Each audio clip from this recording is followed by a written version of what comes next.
لیکن یہ کہ اس وقت جو عالم عرب پر صورتحال پیدا ہو گئی اس میں ہمیں کیا کرنا چاہیے، پاکستان کے جو حالات ہیں ان میں کیا مشورے ہیں، اب میں ان چیزوں کے بارے میں آپ سے چند باتیں عرض کروں گا۔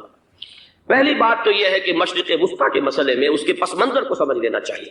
ہمارے بہت سے احباب جو ہے وہ فوری طور پر وقتی صورتوں کو جیسے کہ حالات و واقعات ہوتے ہیں صرف انہی کے اعتبار سے رائے قائم کرتے ہیں، چیزوں کا پس منظر جو ہے نگاہوں کے سامنے رہنا چاہیے۔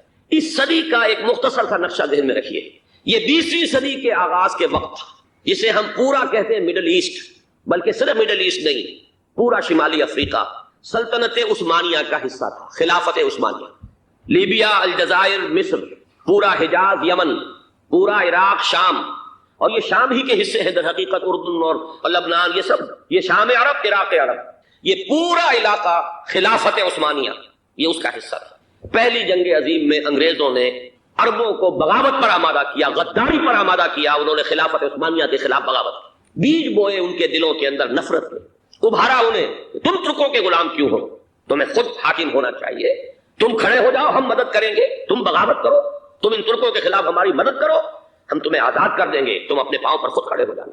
یہ بہت ہی ہمارے لیے دردناک المیہ ہے اس پہلی جنگ عظیم کا۔ کرنل لارنس جیسا شخص، برطانوی استعمار، اور اس کے نتیجے میں عربوں نے بغاوت کی، اور اس قدر دردناک بات آپ کو بتا رہا ہوں، میں پہلی مرتبہ جب سن 62 میں حج کے لیے گیا مدینہ منورہ میں، ابھی وہ ریل کے انجن کھڑے ہوئے تھے۔ یہ ترکی کے زمانے میں، سلطنت عثمانیہ کے زمانے میں بغداد سے مدینے تک ریلوے لائن تھی۔ یہ پورا ایک عالم سلطنت عثمانیہ، صرف سلطنت نہیں، خلافت عثمانیہ، پوری ٹرینیں جو ہے ترکوں کی اڑائی گئی، ہزاروں ترکوں کو شہید کیا گیا، یہاں تک کہ صحن حرم میں شہید کیے گئے سینکڑوں ترک۔ یہ جرم تھوڑے نہیں ہے، معمولی نہیں۔ آج جس کی سزا مل رہی ہے معلوم ہونا چاہیے کہ وہ جرائم کون کون سے تھے۔ اب بھی جو لوگ گئے ہیں انہوں نے دیکھا ہوگا ترکی کا قلعہ موجود ہے اوپر پہاڑی کے اوپر، حرم کا جو سب سے بڑا دروازہ ہے باب ملک عبدالعزیز، اس کے سامنے ایک لائبریری ہوتی تھی، اب تو غالباً وہ بھی گرا دی گئی ہے، اس کے پیچھے پہاڑی پر ترکوں کا قلعہ ہے پرانا، اس پر توپیں موجود تھیں۔ جب بغاوت ہوئی ہے، جو حرم میں آئے ہوئے تھے ترک فوجی، ظاہر بات ہے نہتے، وہ تو نماز پڑھنے آئے ہوئے تھے، ان کو وہاں ذبح کیا گیا ہے، اور ترکوں نے اپنی توپیں استعمال نہیں کی کہ کہیں بیت اللہ کو کوئی نہ پہنچ جائے۔ بہرحال یہ غداری ہوئی ہے پہلی جنگ عظیم کے دوران، اور نہ صرف ترکوں پہ عربوں نے کی ہے۔ جیسا کہ میں نے کہا تھا، دو ہیں سب سے بڑے مجرم روئے ارضی کے اوپر امت مسلمہ کے طبقات۔ ہمارا پنجابی سپاہی بھی جا کر انگریزوں کی مدد کر کے ایلن بی کو قبضہ جو لے کر دیا بغداد کا، اس میں ہمارے مسلمان پنجابی سپاہی بھی شامل تھے۔ یہ خون چکاں باب ہے ہماری تاریخ کا اس صدی کا۔ لیکن اس کے بعد سلطنت عثمانیہ کے ٹکڑے ہو گئے، چیچڑے ہو گئے۔ ایک انگریز نے لکھا ہے یہ جملہ، ذہن میں بجھا ہوا جملہ، کہ تاریخ میں یہ بات ثبت ہو جائے گی کہ ایک انگریز نے اس سلطنت کے ٹکڑے کر دیے کہ جو عمر فاروق نے قائم کی تھی رضی اللہ تعالیٰ عنہ۔ یہ پورا عالم، یہ تمام علاقہ کس نے فتح کیا؟ یہ بات ہاتھ بدل گئے تھے، پھر ترک آ گئے، خلافت عثمانیوں کے پاس چلی گئی، لیکن یہ سلطنت تو حضرت عمر رضی اللہ تعالیٰ عنہ کے زمانے سے چلی آ رہی تھی۔ اس کو ایک انگریز کرنل نے، اور اس نے بغاوت میں آمادہ کر کے عربوں کو اور ترکوں کے پیٹھ میں چھرا گھپوا کر ان کے ذریعے سے اور ٹکڑے کر دیے۔ لیکن جب جنگ ختم ہوئی، اب انہوں نے کہا کہ اب ہمیں آزادی دیجیے، تو اب انہیں معلوم ہوا کہ غداروں کو دنیا میں کیا ملتا ہے، ٹکڑے کر دیے گئے۔ یہ حصہ عراق یہ انگریز کے پاس رہے گا، شام کا یہ علاقہ یہ فرانسیسیوں کے پاس رہے گا، مصر پر انگریزوں کا تسلط رہے گا، لیبیا اطالویوں کے پاس رہے گا، لے دے کر یہ جو علاقہ تھا حجاز، تو کہ وہاں کچھ تھا ہی نہیں، بوادن غیر ذی زرع، یہ عربوں کے پاس چھوڑ دیا گیا۔ اس وقت جو بادشاہ ہیں شاہ حسین اردن کے، ان کے دادا سب سے بڑے غدار وہی تھے، لہذا ان کو اس علاقے کی بادشاہت دے دی گئی۔ اس کے بعد نجد سے ایک تحریک اٹھی ہے، وہ سعودی جو خاندان ہے وہ نجد سے اٹھا۔ نجد میں اس وقت کچھ بھی نہیں تھا، وہ تو صرف ریت کے تودے تھے اور کچھ بھی نہیں، لہذا ادھر کسی استعماری قوت کو دیکھنے کی ضرورت ہی نہیں تھی۔ وہ تو بعد میں تیل برآمد ہوا اور اس کی حیثیت ہو گئی، اور یہ امارات کا علاقہ جو ہے اس کی دنیا میں اب گویا کہ یوں سمجھیے کہ جو سب سے زیادہ اہم علاقے ہو سکتے ہیں روئے ارضی کے نقشے پر، ان میں سے ایک وہ ہو گیا۔ لیکن یہ اس وقت کی بات میں کر رہا ہوں، کوئی حیثیت نہیں تھی، لہذا اس کو چھوڑ دیا گیا۔ یہ ہے تاریخی پس منظر، یہ لکیریں جو کھینچی گئی ہیں، یہ ایک ملت اسلامیہ کو جو قومیتوں میں تقسیم کیا گیا، پھر نعرے لگوائے گئے المصر للمصریین، الشام للشامیین۔ اب شامی ایک علیحدہ قوم ہو چکے ہیں، مصری ایک علیحدہ قوم ہو چکے ہیں، عراقی ایک علیحدہ قوم ہو چکے ہیں۔ یہ ساری تقسیمیں استعمار کی پیدا کرنا ہے، اس کا کوئی تعلق اسلام کے ساتھ نہیں۔ اب ضرورت تو اس بات کی تھی کہ استعمار کے پنجے جب یہاں سے کچھ ہٹے، دوسری جنگ عظیم کے بعد ایک دور آیا، امریکہ ابھرا ہے دنیا کی عالمی سطح پر سیاست میں، اس کے ہاں کچھ آزادی کے تصورات تھے، اس نے بھی سپورٹ کیا، برطانیہ کمزور ہو چکا تھا، وہ اتنے بڑے علاقے کو اب ہولڈ نہیں کر سکتا تھا. ہندوستان بھی آزاد ہوا، پھر یہ کہ اور دوسرے علاقوں سے بھی اس کو پسپائی اختیار کرنی پڑی. استعمار کے پنجے جس طرح بھی ہوئے ان کے سینوں سے، عربوں کے سینوں سے جو ہے گویا کہ وہ ہٹے. لیکن امریکہ نے ایک اپنی بہت بڑی حکمت عملی جو اختیار کی، عالم عرب کے سینے میں اسرائیل کا خنجر پیوست کر دیا تاکہ یہ کبھی آزاد نہ ہو جائیں، ہمارے انگوٹھے تلے رہے، ہماری پالیسی گورن کرے. یہ استعمار کا دوسری جنگ عظیم کے بعد جہاں برطانوی استعمار، فرانسیسی استعمار رفتہ رفتہ یہ ہٹنے شروع ہوئے. صدر ناصر نے انگریزوں کو اٹھا کر پھینکا میڈیٹرینین میں اور دوسرے جگہوں سے. الجزائر نے آزادی حاصل کی فرانس سے، اطالویوں سے جو ہے لیبیا والوں نے آزادی حاصل کی. یہ ہو گیا، لیکن ایک خنجر پیوست کر دیا گیا اسرائیل کا سینہ عرب. اس صورتحال میں ظاہر بات ہے کہ ایک تو بڑی آئیڈیل پوزیشن تھی کہ پورا عالم اسلام متحد ہو، لیکن وہ تو بہت دور کا خواب معلوم ہوتا ہے. علامہ اقبال سے بڑا کوئی نقیب نہیں ہے ملت اسلامی کی وحدت کا. ایک ہو مسلم حرم کی پاسبانی کے لیے نیل کے ساحل سے لے کر تابخا کے کاشغر. لیکن انہیں بھی اپنے لیکچرز میں کہنا پڑا کہ اس وقت جو صورتحال ہے پورے عالم اسلام کی ایک وحدت بن جانا تو تقریباً ناممکن نظر آ رہا ہے. اگر کسی طرح ایک common wealth of Muslim nations وجود میں آ جائے تو بھی بڑی کامیابی ہوگی، لیکن اس سے بھی پہلے یہ تو زیادہ آسان تھا کہ عالم عرب ایک وحدت کی شکل اختیار کر لے. یہ تو ایک قوم ہے، اکثر و بیشتر ایک نسل یا زیادہ 2 نسلیں کہتی تھی. شمالی افریقہ میں بربر نسل بھی ہے، باقی تو سب عرب ہے. یہ پورا عالم ایک نسل، ایک زبان، پورے اتنے رقبے کے اوپر بولے جانے والی ایک زبان، یہ تو ایک ہو جائے. افسوس یہ ہے کہ اس کا ایک ہو جانا، ایک شخصیت ابھری تھی جو مذہبی مزاج کی شخصیت تھی، جو دینی مزاج کی حامل شخصیت تھی. اگر اس کی قیادت میں عالم عرب متحد ہو جاتا تو واقعتاً ایک بہت بڑا جو ہے مرحلہ وہ طے ہو جاتا پوری عالمی ملت اسلامیہ کی ایک وحدت اختیار کرنے کا. وہ شخصیت تھی شاہ فیصل شہید کی. اور اس لفظ کے ساتھ ہی آپ کے ذہن میں آ گیا ہوگا کیوں انہیں شہید کر دیا گیا، کس نے کیا کرایا، کہاں سے تعلیم حاصل کر کے آیا تھا وہ جس نے شہید کیا شاہ فیصل شہید کو. اس کی گردن پر کون سوار تھی، وہ یہودی لڑکی کے جس کے فوٹو بھی شائع ہوئے، ایک گردن پر اٹھائے کھڑا ہوا شہزادہ اپنی ایک یہودی دوست کو، لڑکی کو. اور وہی ہے کہ جس نے جا کر پستول سے شہید کیا ہے. جہاں میں اچھی طرح جان لیجئے، جیسے بارہا میں نے عرض کیا ہے کہ حضرت عمر کو شہید کرنے والا کہنے کو ابو لولو فیروز تھا، لیکن اس کے پیچھے پورا ایرانی نسل پرستی کا جو پورا پس منظر ہے، اسے تو ہر شخص جس کی ذرا بھی نگاہ جو ہے جو صرف منظر کو نہ دیکھ رہی ہو، پس منظر کو بھی دیکھنے والی ہو، وہ تو جان دے گی کہ ابو لولو فیروز ایک فرد کا نام نہیں تھا، وہ ایران کا انتقام تھا عالم عرب سے. بالکل اسی طریقے سے یہ امریکی استعمار کا ہتھ کنڈا تھا، اسے محسوس ہوا. شاہ فیصل مذہبی مزاج کا شخص یہ ابھر رہا ہے، اور یہ شاہ فیصل کی حکمت عملی کا ذرا آپ اندازہ کیجئے. لاہور میں سمٹ کانفرنس ہوئی، اس میں وہ آئے، سب سے ٹاورنگ پرسنالٹی پورے اس وقت عالم اسلام کے اندر شاہ فیصل کی تھی. اور وہ گویا کہ ایک بہت ہی جس کو کہا جائے کہ ایک بہت ایلڈرلی، ایک بزرگانہ ایک شخصیت جو ہے، اور انہوں نے اپنے دولت کے دروازے، عرب میں وہ مشہور تھے کہ نہایت خسیس اور بخیل انسان ہے، اس لیے کہ وہاں وہ خرچ کرتے تھے حساب کتاب کے ساتھ، لیکن ان کے خزانے کھلے ہوئے تھے عالم اسلام کے لیے. ادھر بھی مدد ہے، ادھر بھی مدد ہے، ادھر بھی کام ہو رہا ہے، ادھر بھی کام ہو رہا ہے. پھر انہوں نے تیل کا ہتھیار استعمال کر کے ایک دفعہ امریکہ کو دن میں تارے دکھا دیے تھے، لہذا ان کا ہٹایا جانا سین سے یہ امریکی استعمار کے لیے لازم تھا. اب لے دے کر رہ گئے کون؟ سیکولر مزاج کے لوگ. پہلی اٹیمپٹ جمال عبد الناصر نے کی، ناکام ہو گیا. قذافی صاحب نے کوشش کی کہ وہ ان کی جانشینی حاصل کر لے، ناکام ہو گیا. اب ایک تیسری شخصیت صدام حسین کی، ملحد ہے، اسلام سے کوئی سروکار نہیں. باس کا فلسفہ سیکولرزم پلس عرب نیشنلزم یہ اصول ہے.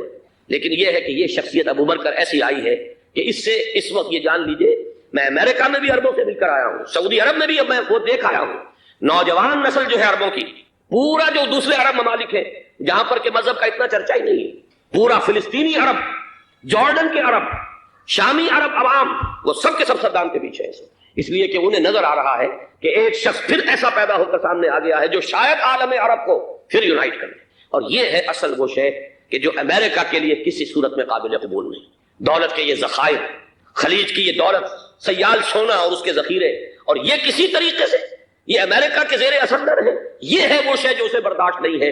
وہ کوئی عربوں کی محبت میں نہیں آیا 2.5 لاکھ فوج لے کر، وہ کوئی شاہی عرب جو خاندان ہے سعودی، اس سے اس کی کوئی دلچسپی نہیں ہے. کوئی پتہ نہیں کہ وہ خود ان کو ہٹا دے اور وہاں پر کوئی جمہوری ڈھانچہ جو ہے وہاں پہ کھڑا کروا دے خود امریکہ. اس لیے کہ سعودی عرب میں دیکھ آیا ہوں، حالات اگرچہ ظاہر بات ہے کہ زیادہ گہرائی میں تو وہاں جانے کا موقع ہی نہیں ہوتا، بہت ہی مستبد حکومت ہے، لیکن صاف نظر آ رہا ہے کہ اس وقت دونوں طبقے نوجوانوں کے جو ہے وہ شاہی خاندان کے شدید خلاف ہو چکے ہیں. جو وہاں پر جدید مثقف طبقہ ہے، جدید تعلیم یافتہ، جو باہر پڑھ کر آیا ہے امریکہ میں اور کہیں اور وہ کثیر تعداد میں وہ صاف سوال کر رہے ہیں کہ یہ بلینز اور بلینز آف ڈالرز کے جو ہمارا خرچہ آتا تھا، ہمارے ہتھیاروں کے آرڈر جاتے تھے، وہ کہاں گئے؟ کل 65,000 فوج، اور عرب کے پاس، سعودی عرب کے پاس اتنے ٹینک بھی نہیں ہیں جتنے کہ یمن جیسے غریب ملک کے پاس، تو ہمارا روپیہ یہ گیا کہاں؟ یہ ایک سوال ہے جو ہر شخص کے ذہن کے سامنے ہے۔ اب ہمیں اپنے معاملات کو خود سنبھالنا ہوگا۔ اسی طریقے سے جو مذہبی طبقہ ہے، اور وہاں ہے بڑی تعداد میں مذہبی طبقہ، نوجوان جن میں بڑا جذبہ ہے، اور ان کا وہ جوش جہاد انہیں جہاد افغانستان تک لے کر آیا۔ سینکڑوں عرب نوجوان یہاں جو ہے شہید ہوئے۔ اپنے ملک میں تو انہیں بولنے کی بھی کوئی امکان نہیں ہے، لیکن یہاں وہ جذبہ جو اندر اندر پروان چڑھ رہا ہے، وہ جذبہ انہیں لایا ہے، اور افغانستان کی سنگلاخ وادیوں کے اندر انہوں نے جام شہادت نوش کیا ہے۔ وہ طبقہ بھی شدید مخالف ہو چکا ہے کہ انہوں نے امریکیوں کو بلا کر، ان میں یہودی بھی ہیں، عیسائی تو ہے ہی ہے، یہودی ہیں، یہودی عورتیں ہیں، جو کچھ اب وہاں بے حیائی اور بے پردگی کے مناظر نظر آ رہے ہیں۔ یہ سرزمین عرب، میں نے امریکہ میں تقریر سنی ہے، اسنا کے جو فائنل ان کا ایک سیشن تھا، اسلامک سوسائٹی آف نارتھ امریکہ، جس میں میں مدعو کیا گیا تھا، اور اسی لیے میں نے یہ سفر کیا تھا۔ ایک نوجوان نے جو تقریر وہاں پر کی ہے، واقعہ یہ ہے کہ میں حیران رہ گیا اس کی جرأت کا۔ اس نے کہا کہ حضور نے فرمایا تھا کہ جزیرہ نما عرب میں 2 دین جمع نہیں ہو سکتے، اور آج شاہی خاندان کی صرف اپنی حکومت کو بچانے کے لیے امریکیوں کو اتنی بڑی تعداد میں بلا لیا گیا ہے، جن میں موبائل چرچ بھی ہیں، موبائل سینیگوگز ہیں، یہودی مرد اور عورتیں جو ہے دندناتے پھر رہے ہیں آج عرب کی سرزمین پر۔ لہذا جو مذہبی طبقہ ہے وہ اس پر شدید رد عمل جو ہے اس کے اندر پایا جاتا ہے۔ یہ حالات ہے جو میں آپ کے سامنے چاہتا تھا کہ رکھوں۔ یہ وہ شامت اعمال ہے۔ ایک طرف یہ کہ وہ شخصیت جو ہے صدام حسین کی، وہ کوئی پسندیدہ شخصیت نہیں، لیکن یہ کہ اس شخصیت کو تقویت دینے والے بھی تو یہی لوگ تھے۔ انہیں خطرہ تھا ایران کے انقلاب سے کہ کہیں اسی قسم کا کوئی انقلاب ہمارے ہاں نہ آ جائے، لہذا انقلاب ایران کو ایکسپورٹ نہ ہونے دے، اس لیے انہوں نے اسی صدام حسین کو بلینز اور بلینز آف ڈالرز کی مدد دی۔ آج وہی ہے، عربی کی تو ایک کہاوت بھی ہے، سمن کلبک، یا کو اپنے کتے کو کھلا پلا کے موٹا کرو، کسی روز تمہیں کو کاٹے گا۔ آج وہ تو انہیں کاٹ رہا ہے، لیکن یہ کہ اس کا جو علاج تجویز ہوا ہے وہ انتہائی خوفناک ہے۔ 2.5 لاکھ امریکی وہ استعمار کے پنجے جو بمشکل عالم عرب کے سینے سے جو گڑے ہوئے تھے اس استعمار نے، مشکل ہٹے تھے کہ ایک دم اب وہاں پر خبریں آ رہی ہیں، فرانسیسی بھی آ رہے ہیں، برطانوی بھی آ رہے ہیں، کہاں سے فوجیں آ رہی ہیں، اور وہاں پر 2.5 لاکھ تو صرف امریکن آرمی کا، اس میں تقریباً 1.5 لاکھ تو پہنچ چکی ہے، اور جو بھی ہوگا وہاں پر جیسا کہ میں نے عرض کیا ہے اس قدر خوفناک سین ہے۔ میں نے بہت سے حضرات واقف ہوں گے، کئی مرتبہ میں نے حوالہ دیا ہے مولانا سید حامد میاں رحمہ اللہ کا، انہوں نے ایک دفعہ مجھے بتایا تھا کہ احادیث میں جو قرب قیامت کے حالات و واقعات کی پیشن گوئیاں ہیں، ان میں یہ ہے کہ وہ جو آخری جنگ ہونی ہے جو کہ دجال کے خلاف ہوگی مسلمانوں کی، اور جس میں کہ حضرت مسیح علیہ السلام کا نزول ہوگا، جس کے سلسلے میں اس سے پہلے ایک جنگ ہوگی بہت خوفناک، بہت خوفناک، اور عجیب الفاظ ان کے یہ تھے کہ اس میں ایک طرف مسلمان اور عیسائی اور یہودی تینوں ہوں گے۔ یہ بات سمجھ میں نہیں آتی تھی کہ مسلمان اور یہودی ایک جگہ کیسے جمع ہو سکتے ہیں۔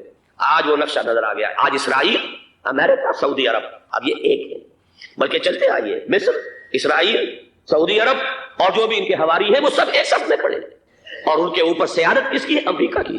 وہ نقشہ آ گیا ہے، اور اس جنگ کے سلسلے میں مولانا حامد میاں رحمہ اللہ نے مجھے بتایا تھا کہ حدیث میں الفاظ آئے ہیں، اتنے لوگ ہلاک ہوں گے، اتنے لوگ ہلاک ہوں گے، اتنے لوگ ہلاک ہوں گے کہ ایک پرندہ سینکڑوں میل تک اڑتا ہوا چلا جائے گا اور اسے سوائے لاشوں کے اور کچھ نظر نہیں۔ یہ نقشہ خاکم بدہن تلا ہوا ہے، کھڑا ہوا ہے۔ جو بھی ہوگا کیمیاوی جنگ، کیمیاوی وارفیئر، کیمیکل وارفیئر، اور پھر ایٹمک وارفیئر، جس کی کھلی دھمکیاں دی جاتی ہیں۔ کبھی کوریا کے بارے میں اندیشہ تھا کہ یہ درندے خدا کی دھرتی کو، کوریا کی غریب بستی کو ناگاساکی بنا کے چھوڑیں گے، ہیروشیما بنا کے چھوڑیں گے۔ آج وہ صورتحال جو ہے عالم عرب پر، heart of the Arab land, اس پر یہ صورتحال بالکل تلی کھڑی ہے۔ اس میں ہمیں کیا کرنا چاہیے؟ میں نے یہ چاہا کہ پورا پس منظر آپ کے سامنے، صرف وقتی سا کوئی ایک نعرہ، وقتی سی کوئی ایک خبر، اس کے حوالے سے ایک جذبات کا معاملہ، پورا ایک پس منظر سامنے رکھیے۔ اب وہ آپ کو شاید میری باتیں جو ہے وہ سمجھ میں آ جائیں۔ نمبر 1، ہمیں کسی صورت اس جنگ میں امریکہ کے گھڑے کی مچھلی نہیں کرنا چاہیے۔ امریکہ اسلام کے تحفظ کے لیے نہیں آیا، امریکہ حرمین کی حفاظت کے لیے نہیں آیا، امریکہ اپنے مفادات، عالمی مفادات کے تحفظ کے لیے آیا، اور زیادہ سے زیادہ آپ کہہ سکتے ہیں کہ وہ سعودی شاہی خاندان کی حفاظت کے لیے آیا۔ اور بڑا عمدہ مضمون چھپا تھا پچھلے، بلکہ ابھی تک تو وہ تازہ ہی ہے جب تک نیا نہیں آتا، ندا میں، جس کا عنوان تھا اربوں کا چھڑا اور اربوں کا گدا۔ سارے پیسے بھی انہیں سے لے رہے، $12 بلین کا ایک چیک لے کر گیا جیمز بیکر۔ اندازہ تو کیجیے دنیا کہاں سے کہاں پہنچ گئی۔ محو حیرت ہو کہ دنیا کیا سے کیا ہو جائے گی۔ 2 ماہ قبل اس کا تصور نہیں ہو سکتا تھا، اتنی بڑی قوت امریکہ کی، تباہ کن قوت، اور جمع ہو جائے گی عرب کے اندر۔ لیکن یہ کہ وہ کاسٹ بھی اربوں ہی کی ہوگی، انہی کا چھڑا، انہی کا للا۔ ہمیں کرنا یہ چاہیے، اللہ تعالی ہماری حکومت کو، ہمارے سیاستدانوں کو، ہمارے ذمہ دار لوگوں کو ہدایت دے وہ امریکہ کے گھڑے کی مچھلی نہ بنے. اس کے تحفظ کے لیے یا شاہی خاندان کی حفاظت کے لیے بہت کچھ انہوں نے عیش کر لیے, کافی عیش کر لیے. باقی یہ کہ اب جو کچھ ہونا ہے وہ ہونا ہے. حرمین شریفین کو تو خود عرب کے لوگ کہتے ہیں کہ کوئی خطرہ نہیں ہے. سارا جھگڑا تو وہ تیل کی دولت کا ہے. وہ تیل کی دولت جو ہے وہ شمال مشرقی کونے کے اندر ہے. بلکہ یہ کہ جو رد عمل پیدا ہوا عالم اسلام میں, اور سعودی عرب میں خود اس کے مذہبی نوجوانوں میں امریکی فوجوں کی آمد کے خلاف اس کا جواب دیا گیا رابط عالم اسلامی کی طرف سے کہ یہ جو بھی جنگ کا محاذ ہے, جو فوجیں ہیں, یہ حرمین سے تو 1500 کلومیٹر دور ہے. تو حرمین کو تو کوئی خطرہ نہیں. خطرہ ہے امریکہ کے عالمی مفادات کو. آج آپ کو معلوم ہے دنیا 2 طبقوں میں بٹی ہوئی ہے, دی رچ اینڈ دی پور. یہ جو اقوام ہیں, جو 6-7 قومیں شمار ہوتی ہیں دنیا کی دولت مند قومیں, ان کے لیے خطرہ ہے کہ یہ اگر ہم ان کا جو سب سے بڑا ذریعہ ہے اس کا صنعت کا, یہ تیل, اگر اس کو کچھ ہو گیا تو ان کی سب کی اکانومی جو ہے وہ دم دھڑام سے زمین پر آ جائے گی. وہ بھی برابر ہو کر رہ جائیں گے دنیا کے دوسرے ملکوں کے. یہ اس کی حفاظت کے لیے آئے. ہمارے نوجوان کو آج میں سوچتا ہوں کاش کہ ہمیں معلوم ہو, ہمیں وہ تاریخ دہرانی نہیں چاہیے کہ ہم نے پہلی جنگ عظیم میں انگریزوں کے استعمار کے پنجے گڑوانے کے لیے اپنی جانیں دی. پنجاب کا نوجوان, پنجاب کا مسلمان سپاہی بھی جا کر ایلن بی کو قبضہ دلوانے کے اندر اور بغداد پر قبضہ کرانے میں اس کے تعاون کیا, اس کی مدد کی. کیا آج بھی وہی تاریخ اپنے آپ کو دہرائے گی؟ آج ہمارا فوجی جائے گا وہاں پر امریکہ کے تحفظ کے لیے, اس کے مفادات کے تحفظ کے لیے. پہلی بات یہ کہ یہ ہرگز نہیں ہونا چاہیے. ہونا کیا چاہیے؟ پہلی کوشش یہ ہو کہ یہ بین الاسلامی معاملہ بنے, مسلمان امت آئے, امریکی فوجیں جائیں, فرانسیسی جائیں, برطانوی جائیں. ہاں اس صورت میں کہتا ہوں پاکستان کا ایک ایک بچہ وہاں جائے اور اپنی جان قربان کر دے, اس لیے کہ یہ قرآن کا حکم ہے. وَإِن طَائِفَتَانِ مِنَ الْمُؤْمِنِينَ اقْتَتَلُوا فَأَصْلِحُوا بَيْنَهُمَا فَإِن بَغَتْ إِحْدَاهُمَا عَلَى الْأُخْرَى فَقَاتِلُوا الَّتِي تَبْغِي حَتَّى تَفِيءَ إِلَىٰ أَمْرِ اللَّهِ فَإِن فَاءَتْ فَأَصْلِحُوا بَيْنَهُمَا بِالْعَدْلِ وَأَقْسِطُوا إِنَّ اللَّهَ يُحِبُّ الْمُقْسِطِينَ. امت مسلمہ کو حکم دیا گیا ہے اگر مسلمانوں کے 2 گروہ لڑ پڑے تو تم صلح کراؤ, اور اگر ایک فریق زیادتی پر تلا رہے, اڑا رہے, تو اب سب مل کر اس سے جنگ کرو یہاں تک کہ اسے اللہ کے حکم کے آگے جھکا دو. پھر اگر وہ اللہ کا حکم مان لے, صلح پر آ جائے, تو پھر عدل و قسط کے ساتھ ان کے درمیان صلح کرا دو. یہ ہمیں حکم ہے, مسلمانوں کو حکم ہے. لیکن یہ کہ یہ امریکی آ رہے ہیں اور امریکی استعمار اور امریکی مفادات, اور اس کے لیے جو ہے پاکستان کا مسلمان سپاہی بھی جائے, میرے نزدیک کی کسی صورت میں صحیح نہیں. مطالبہ بھی ہو رہا ہے. آج ہی غالباً ایک انٹرویو آیا ہے شاہ حسین کے بھائی جو ہیں حسن بن طلال, انہوں نے بھی یہی کہا ہے کہ اس کو مسلمانوں کو آپس میں اس معاملے کو طے کرنا چاہیے, اس قضیے کو, امریکی فوجوں کو یہاں سے فوراً واپس جانا چاہیے. اور یہی بات میں یقیناً تائید کروں گا, تحسین کروں گا. یہی موقف ایران کا. ایران عراق کے خلاف جو UN کے سینکشنز ہیں, کہتا ہے ہم اس کی پابندی کریں گے, لیکن امریکہ کو یہاں سے نکلنا چاہیے. یہ مسلمانوں کا اپنا معاملہ ہے, وہ آپس میں طے کریں. پاکستان کو بھی یہی موقف اختیار کرنا چاہیے پوری قوت کے ساتھ. اس میں کوئی بھی اگر کمزوری ہو رہی ہے تو در حقیقت یہ گویا کہ ہم امریکی استعمار کے ہاتھ میں اس کا ہارا کار بن کر, کھلونا بن کر استعمال ہو رہے ہیں, جو کہ ہمیں کسی صورت میں نہیں کرنا چاہیے. اگر یہ بھی ناکافی ہو تو دوسرا ایک اور مسئلے کا حل موجود ہے اس سے براڈر سطح پر, کہ غیر جانبدار ممالک اگر کوئی ہے ان کو بھی اس قضیے کے اندر شامل کیا جائے. ایک تحریک تھی کسی زمانے میں, کافی بڑی تھی, لیکن یہ کہ وہ بھی اگر اس کے اندر شامل ہو جائیں. لیکن امریکہ, رشیا, یہ تو ظاہر بات ہے سپر پاورز ہیں, ان کے مفادات ہیں, عالمی اور گلوبل مفادات ہیں. لہذا اول تو یہ ہونا چاہیے کہ بین الاسلامی معاملہ بنا کر, اس صورت میں جیسا کہ میں نے عرض کیا ہماری پوری فوج بھی جائے اللہ پر توکل کر کے. پاکستان کا محافظ اللہ ہوگا. اگر اللہ کے ایک حکم کے اوپر عمل کرتے ہوئے مسلمان یہاں سے جائیں اور جا کر وہاں پر جو ہے اپنی جانیں دینے کو تیار ہو جائیں. لیکن اگر یہ اس میں بھی کافی نہ ہو تو جو بھی غیر جانبدار ممالک ہیں ان کو بھی اس معاملے کے اندر شریک کیا جا سکتا ہے. بدرجہ آخر اگر پاکستانی فوج جائے وہ صرف حرمین شریفین کے گرد و نواح میں ان کو ڈپلوائے کیا جانا چاہیے. اگر خدا نہ خواستہ وہاں پر کوئی آنچ آنے کی شکل پیدا ہو جائے تو اس کی, اے ارض پاک تیری حرمت پہ کٹ مرے ہم, اس کے لیے مسلمانوں کو تیار رہنا چاہیے. اس لیے کہ بہرحال جہاں تک ارض پاک کی حرمت کا تعلق ہے وہ ہمارے ایمان کا جز ہے. باقی برطانوی مفادات, امریکی مفادات, صنعتی ممالک کے مفادات یا کسی شاہی خاندان کے مفادات, یہ شاہی خاندان یہ تو گرتی ہوئی دیواریں ہیں, جانا ہے آج نہیں تو کل. لیکن یہ کہ اصل معاملہ ہے امت کا, اصل معاملہ ہے امت مسلمہ کا, اصل معاملہ ہے حرمین شریفین کا. لہذا ان دونوں چیزوں کو لازماً گڑبڑ نہ کریں. آپ حضرات کے علم میں ہے کہ اس سے پہلے ایران کی طرف سے بار بار مطالبہ ہوا کہ حرمین کو بین الاسلامی کنٹرول میں دے دیا جائے اور سعودی عرب کا اس کے اوپر سے جو انتظامی عمل دخل ختم کر دیا جائے. میں نے کبھی تائید نہیں کی, اس لیے نہیں کی کہ میرا مشاہدہ ہے, میں گیا ہوں بارہا, سعودی عرب کی حکومت نے چاہے خود بھی بڑے بڑے محل بنائے ہیں لیکن حرمین کی خدمت کے اندر بھی کوئی کمی نہیں کی. اس پر انہوں نے اربوں ڈالر اس پر بھی خرچ کیا ہے. اس کے اوپر انہوں نے اس حج کے انتظامات پر پوری حکومت جو ہے وہ اپنے آپ کو لگائے رکھتی ہے. لہذا اس اعتبار سے کوئی کمی کی بات نہیں وہاں پر آئی کہ جس کے لیے ضرورت ہو کہ ان کا عمل دخل